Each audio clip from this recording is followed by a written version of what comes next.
সময় সংলাপে স্বাগত জানাচ্ছি আমি তুষার আব্দুল্লাহ। সময় সংলাপে আমার সঙ্গে যোগ দিয়েছেন অমিতাভ রেজা চৌধুরী। আপনাকে স্বাগত সময় সংলাপে। আলোচনাটা শুরু করতে চাই পুরনো কাসুন্দি না ঘেটেই বলতে চাই যে এই যে আমাদের এখানে এত ছবি নির্মাণ হচ্ছে, বিজ্ঞাপন নির্মাণ হচ্ছে, এই নির্মাণ নিয়ে অনেক আলোচনা আছে যে সব ছবি, অনেক ছবি মুক্তি পাচ্ছে, কেউ জানছেন কেউ জানছেন না যে ছবি কি কি ছবি আসছে, সাধারণ দর্শকদের কাছে কতটা পৌঁছাচ্ছে, কিন্তু তারপরেও ছবি তো তৈরি হচ্ছে, বিজ্ঞাপনও তৈরি হচ্ছে। সেই জায়গাতে আমাদের নির্মাণের যে এই যে আমাদের একের পর এক নির্মাণ হয়ে যাচ্ছে, সেটা এক ধরনের সাফল্য আমরা যদি দেখি, যে অধ্যবসায়ের একটা প্রমাণ। প্রথম প্রশ্ন হচ্ছে যে আমাদের দেশে এখন কি অবস্থা সিনেমায়, বা এখন এটা তো বিশাল জায়গা, এটা তো একবারে উত্তর করা সম্ভব না, কিন্তু আমি একদম সহজভাবে একটা বলতে পারি, সেটা হচ্ছে যে হ্যাঁ, অনেক সিনেমা হচ্ছে, অনেক কন্টেন্ট তৈরি হচ্ছে, ইন টেলিভিশন কন্টেন্ট বলি, এবং বিজ্ঞাপনও হচ্ছে। কিন্তু যেটা সবচেয়ে বড় সমস্যা আমি যেটা বলি এখন মনে হচ্ছে আমার কাছে দেখে, যে কন্টেন্টের উপরিতলের যে আবরণটা, সেটার প্রতি আগ্রহটা সবচেয়ে বেশি, অর্থাৎ ইমেজ দেখতে ভালো করা, style of film making, stylisation, এইগুলা অনেক বেশি, কিন্তু হ্যাঁ এগুলা অনেক বেশির প্রতি আগ্রহ সবারই। কিন্তু মূল যে কন্টেন্টটা, যে কি বলতে চাই, কি ঘটনাটা বলতে চাই, কি গল্পটা বলতে চাই, কি কথা বলতে চাই, সেইটার চর্চাটা কম। সেটার চর্চার জন্য কিন্তু একটা ব্যাকগ্রাউন্ড লাগে, সেটার চর্চার জন্য একটা পড়াশোনা লাগে। মানে একটা ভালো গল্প লেখার জন্য আপনার অনেক সাহিত্য আপনার চর্চা না থাকলে একটা ভালো গল্প লেখা সম্ভব না, একটা অভিজ্ঞতার বিষয়, ভালো সংলাপের লেখা সম্ভব না। এটা যে শুধুমাত্র অভিজ্ঞতা সেটা না, এটা হচ্ছে ওই আপনার চর্চাটা কথা হচ্ছে একটা খুবই, এখন তো সবচেয়ে দেখার অভিজ্ঞতা। যেমন ধরেন খুব ইয়াংরা যারা কাজ করে, এখন দেখা যায়, আমি লাস্ট যে ছবি দেখেছি আমার খুব মুগ্ধ হয়েছে, সেটা হচ্ছে ভারতের একটা ছবি কোর্ট। এই ছবিটা মারাঠি একটা ছবি, এবং সেটা বানিয়েছে একদম 27 বছরের একটা ছেলে। তো কিন্তু তার মানে তার অভিজ্ঞতা জীবনে একটা খুব অল্প, কিন্তু তার যে দেখার ভঙ্গি, তার মানে তার মারাঠি সাহিত্য এবং মারাঠি থিয়েটার সেটা খুবই স্ট্রং, এবং সেখান থেকেই এই ছবিটা তার যে, আমার মনে হয় যে তার যে অনুভূতি, তার যে দেখার ভঙ্গি, সেটা তৈরি হয়েছে। তো আমার কাছে লাগে যে কন্টেন্টের প্রতি আমাদের নজর বেশি দেওয়া উচিত এই মুহূর্তে। কি বলতে চাই সেটা গুরুত্বপূর্ণ, কিভাবে বলতে চাই সেটা খুব সহজ, কারণ ওয়ার্ল্ড ওয়াইড সিনেমার স্টাইল অফ ফিল্ম মেকিংটা এত বেশি ডেভেলপ করেছে, এবং এইটা বলাটা খুব বড় কথা না। আমার মনে হয় যে ফর্মটা আমরা এত চিন্তা না করে আসলে কন্টেন্টটা নিয়ে বেশি চিন্তা করা উচিত এই মুহূর্তে, সব সেক্টরে, ইন টেলিভিশন বিজ্ঞাপন বলি, আর টেলিভিশন নাটক বলি, আর সিনেমা বলি। চলচ্চিত্র দেখানোর বিষয়টা, যে আমরা ছবি তৈরি করছি, উৎপাদন করছি, আমি এই মুহূর্তে দাঁড়ায় বলতে পারি যে আমার আয়নাবাজি সিনেমাটা আর কিছু সপ্তাহের মধ্যেই আয়নাবাজি সিনেমাটা বাজারে আসবে। এটা বলতে পারি যে আমি সিনেমা বানাতে এবং সিনেমা প্রোডাকশন, পোস্ট প্রোডাকশন কাজ শেষ করতে আমার যে পরিমাণ কষ্ট হয়েছে, তার চেয়ে দ্বিগুণ তিগুণ কষ্ট, এবং আমি বলবো যে মানে ভয়, বিকজ এটা আমার কাজ না। আমি দেখতে পেরেছি আমার প্রডিউসারের কাজটা করছে, কিন্তু তারা দেখতে পাচ্ছে যে এটা অনেক কঠিন সিনেমাকে দেখানো বা বাজারজাত করার। এই মুহূর্তে বাংলাদেশের যে মার্কেটের অবস্থা আছে, যেভাবে বাংলাদেশের সিনেমা হল অপারেট করে, বাংলাদেশে যেভাবে সিনেমাগুলো চলছে, এবং যেভাবে এটা বাজারজাত করা হয়, সেটা যেহেতু কোনো প্রসেস তৈরি হয় নাই, এই কারণে কোনো বেঞ্চমার্ক তৈরি হয় নাই, এই কারণে এটা খুব ডিফিকাল্ট বাংলাদেশে এই মুহূর্তে যে কিভাবে আসলে সিনেমাকে বাজারজাত করা হবে, কিভাবে সিনেমা মানুষের কাছে পৌঁছানো হবে, যে এখন এই মুহূর্তে একটা ছবি আসছে এবং সেটা সবাই দেখুন। এটা খুব ডিফিকাল্ট হয়ে যাচ্ছে। অনেক ছবি আছে যেটা আপনার নাম বলবো, কিন্তু আপনি জানিনি না এই ছবি রিলিজ হয়ে গেছে, চলে গেছে। তার মানে টোটাল ইন্ডাস্ট্রির সাথে আমাদের যে সম্পর্ক তৈরি করা দরকার, সেটা প্রিন্ট মিডিয়াম বলি, টেলিভিশন মিডিয়াম বলি, বা মানুষের যোগাযোগের যে সম্পর্ক তৈরি করা দরকার, সেটা একসাথে নাই, সেটার মধ্যে কোনো সিনার্জি নাই বলে আমার মনে হয়। এটা একটা বিষয় যে মানে আমার যেটা খবরাখবর, সেটা আমি দেখি যে এই যে একটা ছবি তৈরি করার ক্ষেত্রে একজন শিল্প নির্দেশকের দরকার আছে, একজন গ্রাফিক্স ডিজাইনারের দরকার আছে। সেই জায়গাগুলোতে আমি যতটা খবরাখবর পাই, যারা ছবি তৈরি করছেন নতুন পুরোনো সবাই, সেখানে তারা একটা সংকটের মুখে পড়েন যে এই জায়গায় এখন পেশাদার মানুষের অভাব। ব্যাপারটা খুব সিম্পল, আমি আপনাকে বলি যে আমার সাথে যে আর্ট ডিরেক্টর কাজ করে, সে আমার সাথে 10 প্রায় 8 বছর যাবৎ কাজ করছে। এমন শুধু ব্রিলিয়ান্ট আর্ট ডিরেক্টর, আমার মনে হয় যে খুব ভালো কাজ করে। এছাড়াও আরও কিছু আর্ট ডিরেক্টর আমরা জানি যে তারা খুব ভালো আর্ট ডিরেক্টর। সিনেমার এফডিসির সিনেমার যে আর্ট ডিরেক্টর, তাদের সাথে তো আমার যোগাযোগের সম্পর্ক হয়নি, বিকজ আমার কাজের অভিজ্ঞতা হয়নি। তারাও ডেফিনেটলি অনেক ভালো তারা কাজ করছে, তো আমার সাথে যারা কাজ করছে তারা ডেফিনেটলি আমি মনে করি যে অনেক স্ট্যান্ডার্ড, মানে ইন্টারন্যাশনালিও যদি বলি যে তাদের দেখার ভঙ্গিটাকে অনেক স্ট্যান্ডার্ড। যারা 3-4 জন আছে, সমস্যাটা হচ্ছে তারা সব বিজ্ঞাপনে কাজ করে। তো একটা বিজ্ঞাপনে যেই পরিমাণ পারিশ্রমিক তারা পায়, সেটা যখন সিনেমায় ট্রান্সফার করতে হয়, তারা যখন এটার 20 ভাগের 1 ভাগ হয়ে যায়, তখন তাদের আগ্রহ থাকে না এখানে কাজ করার ব্যাপারে। তো এই পারিশ্রমিকে বিজ্ঞাপনের লোকরা যখন এখানে কাজ করতে আসে বিপদে পড়ে যায়। এই কারণে এটা পাওয়া যায় না, কারণ এখন সিনেমার যে আমাদের বাজার, যে বাজেট, আমরা সিনেমা যে সত্যিকার অর্থে আমাদের সিনেমা যদি মার্কেটে, বাংলা সিনেমা যদি আমাদের আপাতত সিনেমা হলগুলোতে চালায় টাকা উঠায় আনতে হয়, তাহলে যেই বাজেটে সিনেমাটা করতে হবে সেইটা দিয়ে কোনো ভালো নির্দেশক পাওয়া সম্ভব না, মানে প্রযোজক পাওয়া সম্ভব না, ভালো মিউজিক ডিরেক্টর এফোর্ড করা সম্ভব না, ভালো সিনেমাটোগ্রাফার এফোর্ড করা সম্ভব না, ভালো এডিটর এফোর্ড করা সম্ভব না। এই কারণেই আসলে সব মিলে এত খারাপ হচ্ছে। মানে ভালোর একটা সমাবেশ ঘটানো কোনোভাবেই সম্ভব না। এটা সম্ভব না এই কারণে, যেহেতু তারা অলরেডি পারিশ্রমিক পায় অন্য কাজ করে, ভারত বিজ্ঞাপনের কাজ করে, ইভেন টেলিভিশনে সিরিয়াল করে যে পারিশ্রমিক পায়, সেটা যেন সিনেমাতে ইনভেস্ট করতে চায়, কাজ করতে চায়, সেটা এত নমিনাল, একমাত্র ভালোবাসা ছাড়া কাজ করাটা একটু ডিফিকাল্ট হয়ে যাচ্ছে এই মুহূর্তে। হয়তোবা সামনেই এটার একটা অন্য চেহারা থাকবে। বুঝলাম যে বাজার তৈরি করার বিষয়ে আমাদের এখন যে অবস্থা, আমাদের বাজারটাই নাই খুব স্বাভাবিকভাবে।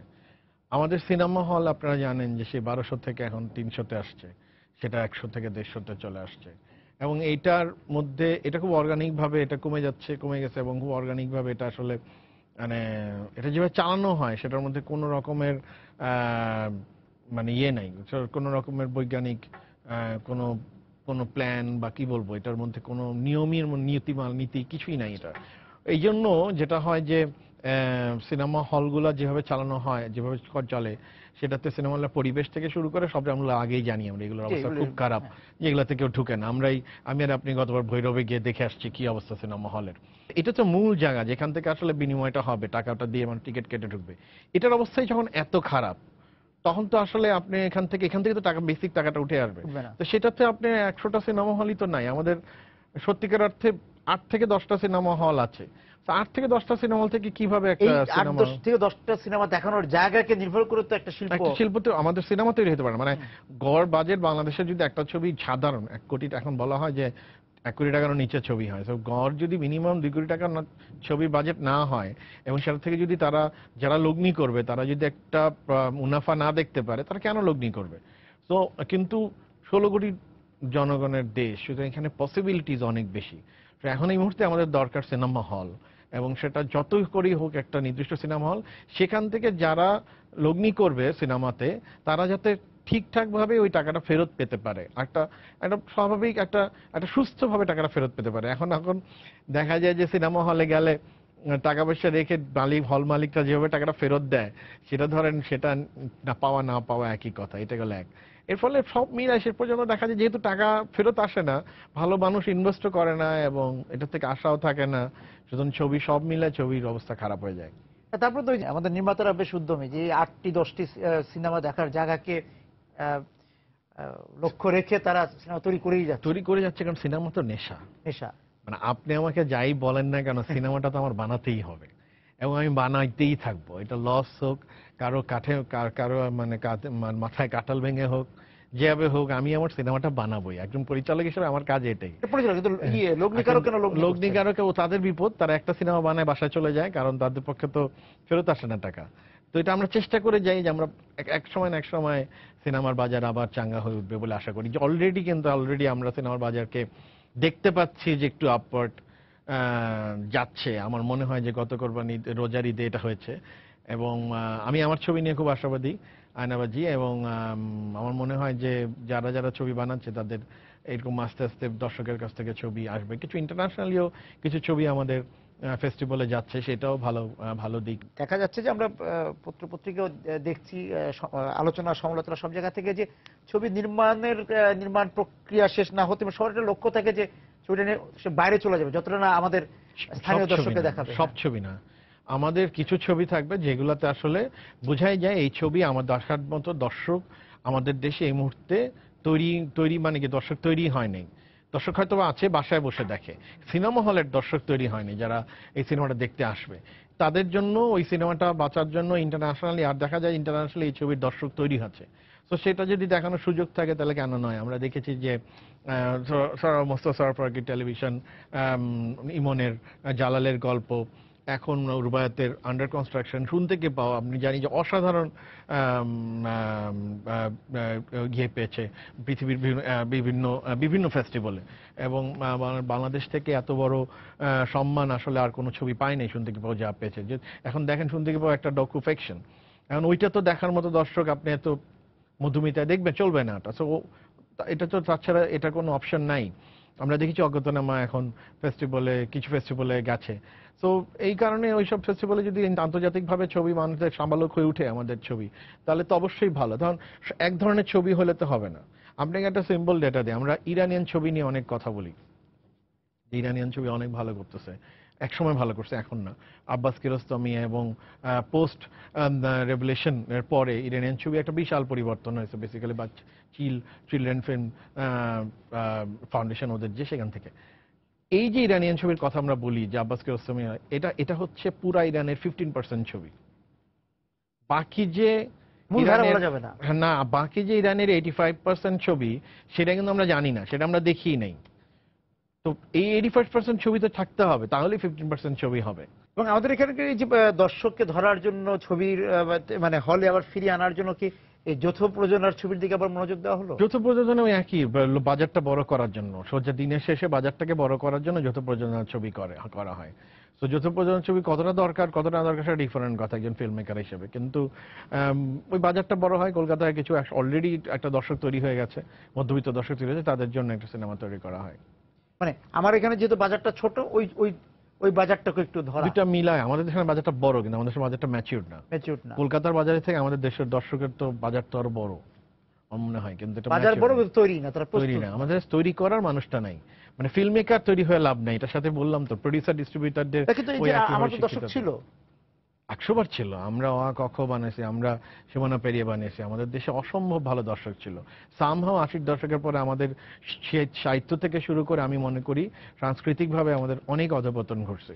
সেটার সাথে আমারও সহমত যে আপনি তো ছবি করছেন প্রেক্ষাগৃহে নিয়ে যাওয়ার জন্যই, সবাই একই উদ্দেশ্যে ছবিটা তৈরি করা আছে, কিন্তু একটা সাংস্কৃতিক তফাৎ কি পাওয়া যাচ্ছে এই ছবি তৈরি করার ক্ষেত্রে? যে যারা দীর্ঘদিন যাবত ছবি তৈরি করছেন এবং এখন যারা নতুন বা পুরনো যারা ছবি তৈরি করছেন, কেউ এফডিসির ভিতরে, যে এফডিসির কথাটা বারবার আসছে যে আমাদের সনাতনী যে বাংলা ছবি, সেই বাংলা ছবি ধারার সঙ্গে এখনকার ছবি হয়তো গল্প বলার দিকটা ভিন্ন, ভঙ্গিটা ভিন্ন কিনা, এবং দর্শক আপনি যেটা দর্শক তৈরি করার বিষয়টা, যে একসময় আমাদের দর্শক ছিল, আপনি সীমানা পেরিয়ে কথা বললেন, আমাদের এখানে বাঞ্জারান ছবি হয়েছে, অনেক ছবি হয়েছে, নসিব হয়েছে, সন্ত্রাস হয়েছে, এই ধরনের ছবি হয়েছে, সেগুলো দর্শক ছিল।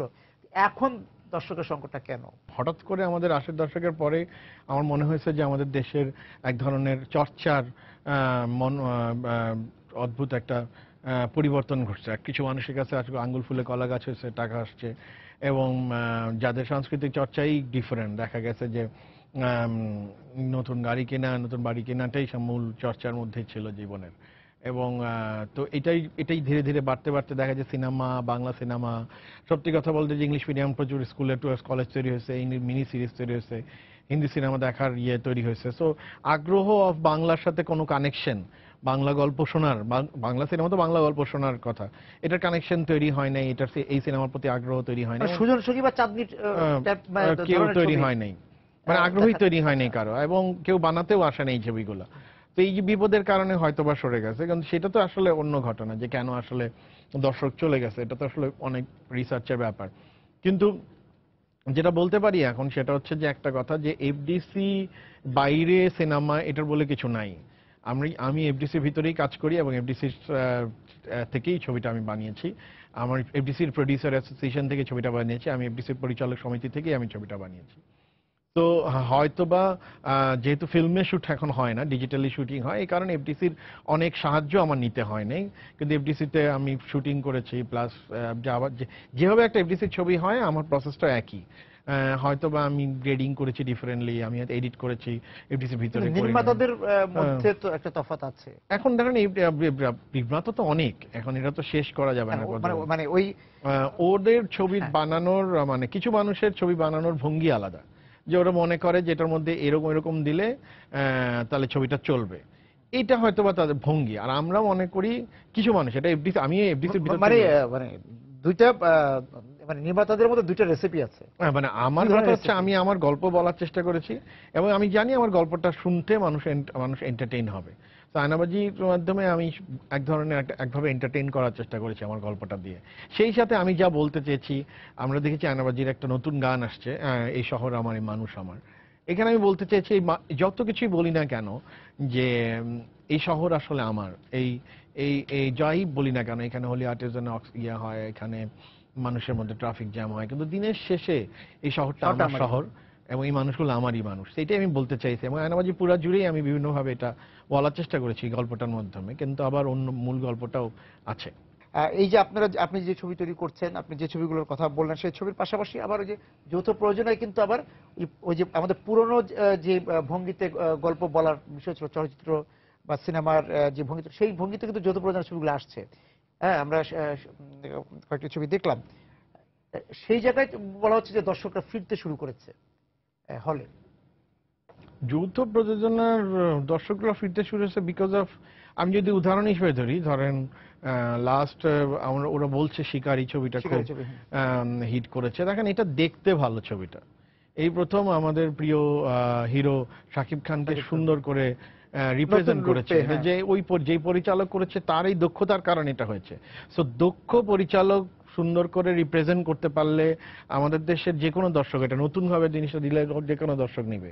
এখন এটা যৌথ হোক অযৌথ হোক, এটা ডাজন্ট ম্যাটার।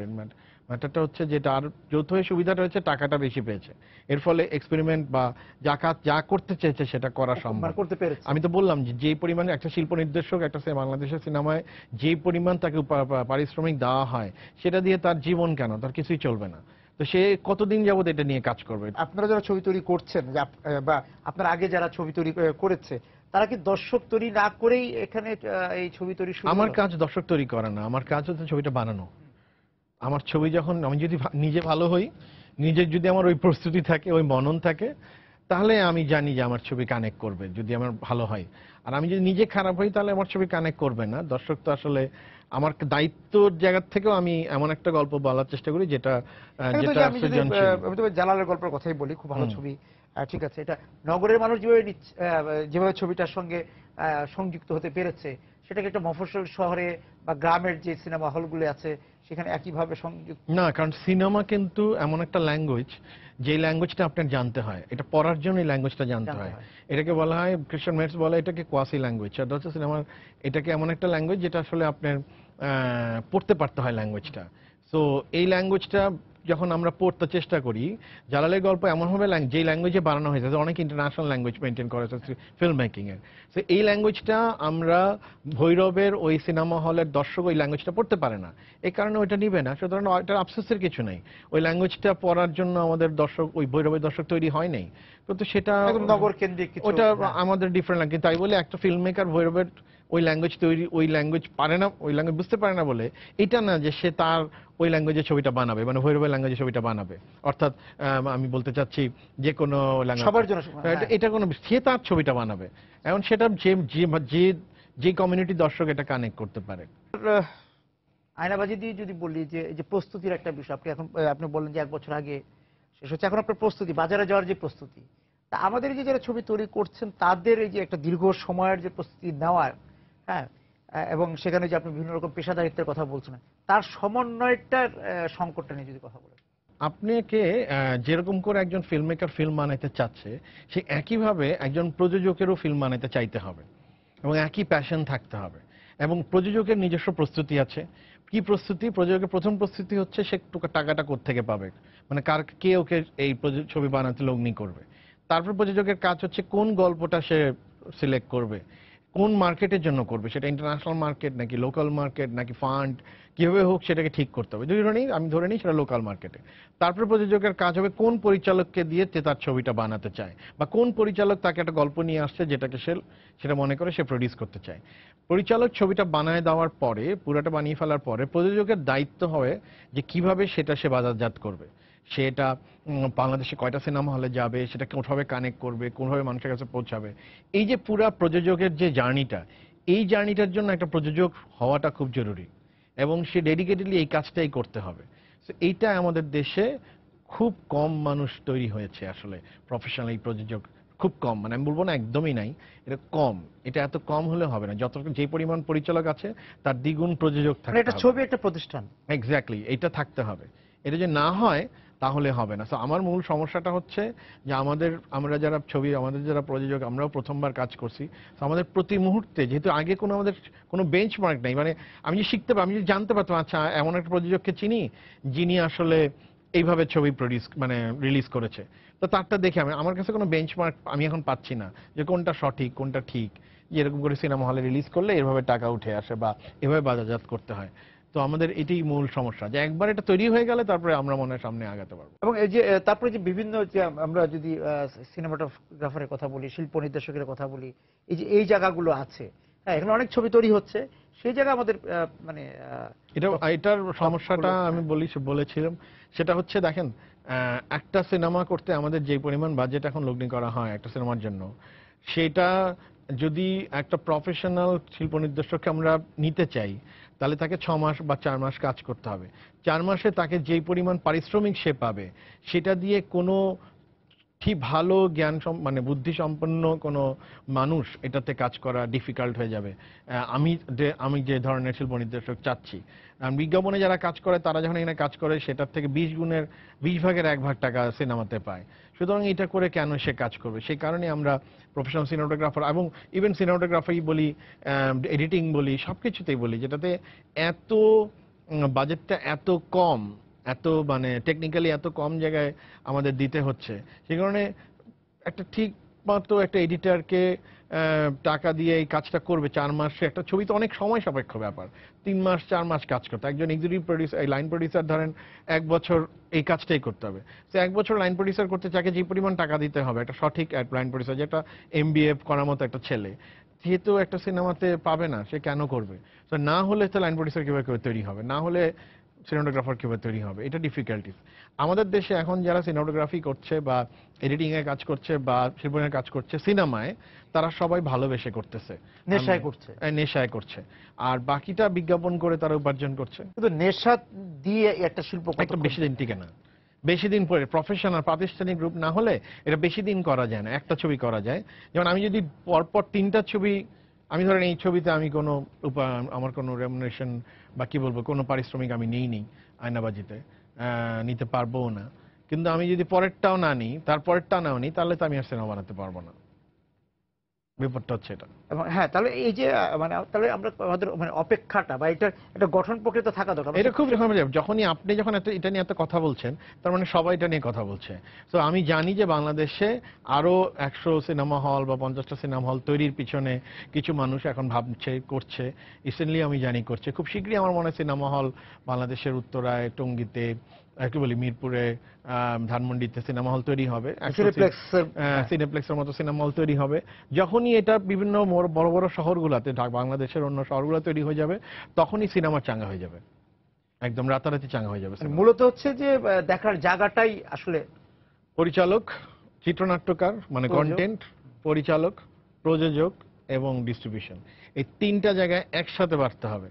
এটা কোনোদিন একটা বেড়ে অন্যটা বাড়বে না, এটা হইতে পারে না। আমার দেখার জায়গা হচ্ছে আপনি যেগুলো বললেন, হ্যাঁ, কিন্তু এই যে আপনি যেটা আমরা বললাম যে গল্পটা যিনি লিখবেন, যখনই সিনেমা দেখার জায়গা তৈরি হবে, তখনই আপনার মতো একজন রাইটার সিনেমায় গল্প লেখার জন্য সময় দিবে। আপনি মনে করবেন যে আপনি সপ্তাহে 3 দিন আপনি সিনেমার জন্য গল্প লেখেন, সেটা আপনার ভালো লাগবে, কারণ আপনি জানেন যে আপনি সিনেমাটা ঢাকা শহরের মধ্যবিত্তরা বা মানুষরা দেখছে, বা ঢাকা শহরের বাংলাদেশের অনেক মানুষ সেটা দেখছে, তখন আপনি দেখার জন্য টাইমটা ওয়েস্ট করবেন। এখন আপনাকে বলি না একটা সিনেমার চিত্রনাট্য লেখেন, আপনি আসলে টাইম কতটা দিবেন? আপনি জানেন যে এটা বানানো, এটা প্রসেস, এটার কোনো ইয়ে নেই। একটা সময় দেখা যাবে জানবে না, একটা সময় তখন দেখবেন যে আপনি চাকরি ছেড়ে দিয়ে আপনি শুধু চিত্রনাট্যই লিখছেন, কারণ ওটা দেখছেন, ওটা অনেক এক্সাইটমেন্ট আছে, ওটা ভালো লাগছে দেখতে। এখন নাই বলে আপনি এটা করছেন। সার্বিকভাবে হচ্ছে যে তাহলে যে মূল জায়গাটা ওটা যে সংকটটা আসলে দেখার জায়গা তৈরি হওয়ার, এটা গুরুত্বপূর্ণ। এটা কারণ এটার সাথে তো এটা তো রাতারাতি হবে না, এটা অনেক সময় লাগবে, এটা কেউ ইনভেস্ট করতে হবে, সিনেমা হল বানাতে হবে। তো এটা হওয়া মাত্র ছবি হচ্ছে, ছবি বানাচ্ছে, কিন্তু ছবি বানানো থেমে থাকবে না, কারণ নেশা, আপনি যেটা বললেন, তবে যে ওইটা ঠিক যে নেশা কাটার আগে যেন বেঁচে থাকতে পারি, সবকিছু ঠিকঠাক হয়ে যায় আর কি। আপনাকে ধন্যবাদ আজকে আমাদের সঙ্গে যোগ দেওয়ার জন্য। দর্শক যারা ছিলেন আজকে সময় সংলাপের সঙ্গে, আপনাদেরকে ধন্যবাদ জানিয়ে শেষ করছি আজকে সময় সংলাপ। দেখা হবে আগামী দিন। সবাই সুন্দর থাকুন।